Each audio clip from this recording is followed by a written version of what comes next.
Clive Duffey. I'm the director of the Hertfordshire LGBT KIC, which looks after, it's a small organisation, there are only 3 of us that run it, trying to get social inclusion in Hertfordshire, but also our biggest job is to organise the yearly Hearts Pride. So I'm a director of that, and then in my spare time I also host the Hertfordshire LGBT radio show on North Herts FM on a Monday evening, listening.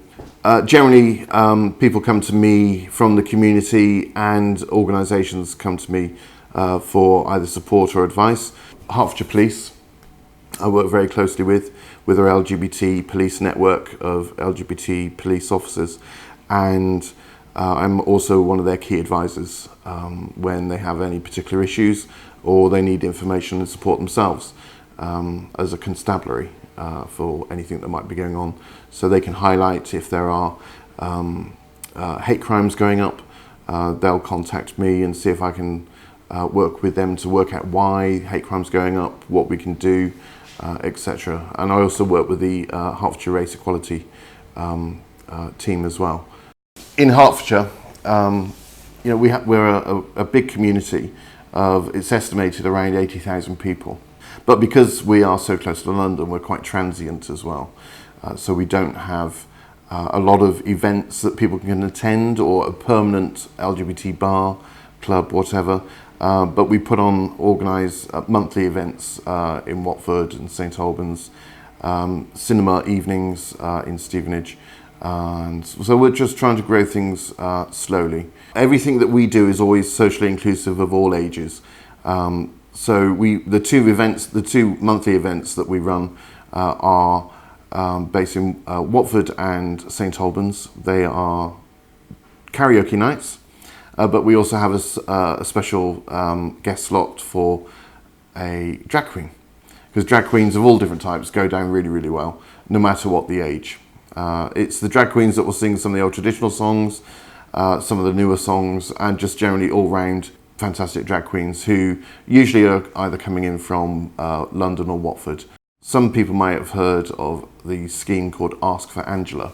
Well, a chap locally in St Albans decided, after going out for a night with his friends, who a couple of them were trans, some of them were LGBT, had witnessed them going through some hate crimes, some verbal abuse, and he decided to launch something very similar in line with Ask for Angela. And he asked if he could name it after me in honour of the work that I do, which was flattering, but I didn't know anything about it until I'd done a presentation for the Liberal Democrats. And I turned around and he said, "Look at the screen, Clive."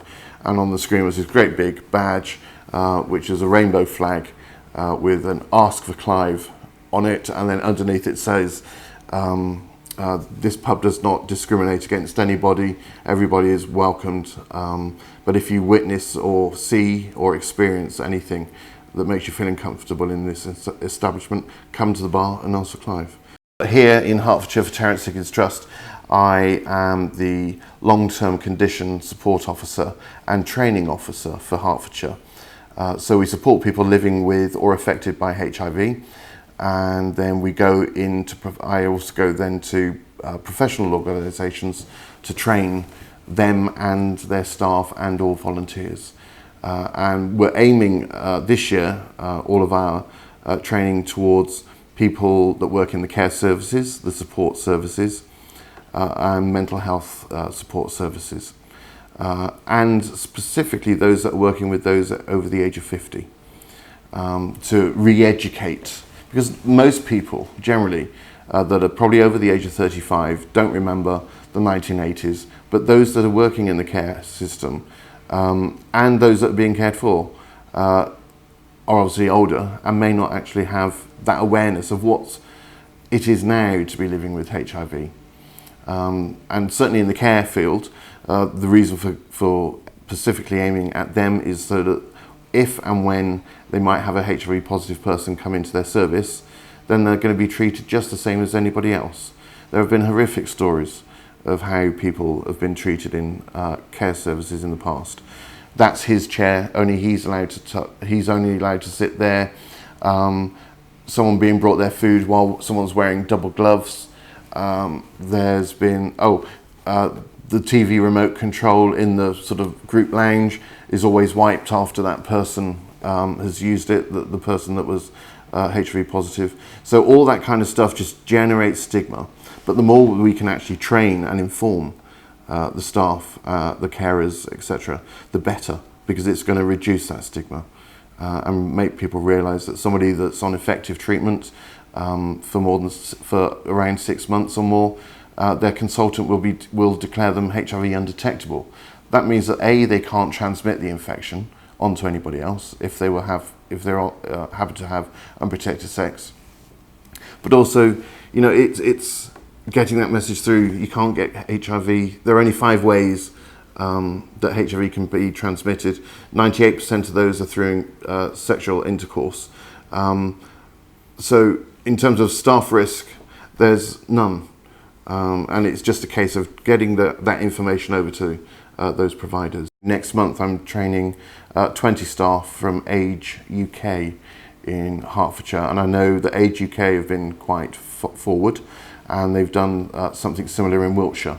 But Hertfordshire now have come to us and said, will you train our staff? Which is a great thing, and that's a good step forward. We've got around, I think it's 101,000 people living with HIV, and it's an older population. Awareness is key for people to be able to do their jobs properly. So to realise that they're not at risk of being infected by doing their job, by doing personal care. So it's just a case of that educating and reinforcing and myth busting and getting rid of those stereotypes. Hertfordshire has a population of 1.2 million, and we have a large LGBT community, but not the facilities to put everything together. The downside is getting those messages to the LGBT communities that are older, who they may not use social media. So we're going to be having to look at how we can spread that news to the older population. So working with housing associations, probably local councils, Meals on Wheels, to see if we can get a little leaflet as food is delivered, so that for everybody, just so that no one's being excluded. And we've received some donations already to start it off. So we're hoping by September, October, we can start making some impact with that, which is really important, and it reduces that loneliness.